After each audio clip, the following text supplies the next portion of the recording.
L'ambiance reste festive en ce jour de clôture des travaux de Kabam au centre des négoces de Moussompo à Kolwezi dans les Lualaba.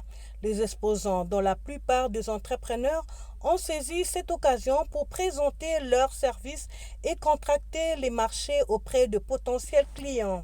J'ai vu une certaine opportunité de visibilité, d'être en contact direct aussi avec des clients. C'est un lieu de rencontre. C'est aussi un moyen pour G5 Couture de se faire connaître, pour nous permettre de pouvoir nous imprégner dans différents domaines de services.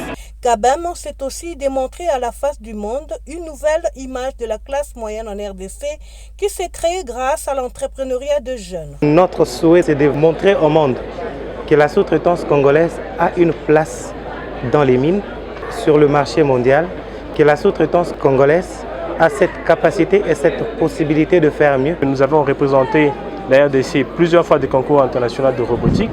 Et d'ailleurs, l'année passée, Smaraf était champion d'Afrique en robotique. Placé sous le thème « Investir dans les pôles industriels pour une nouvelle dynamique de croissance en RDC », cette grande messe des opérateurs économiques particulièrement évoluant dans le secteur minier était une véritable opportunité d'affaires de soutenir les acteurs clés œuvrant dans différents secteurs.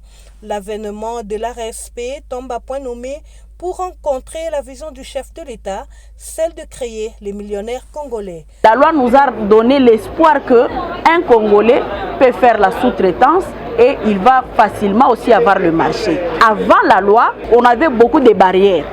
Cette cérémonie de clôture a été marquée par plusieurs ateliers afin d'aider les participants à bénéficier d'informations concrètes sur des problématiques liées aux différents secteurs et développer leurs compétences.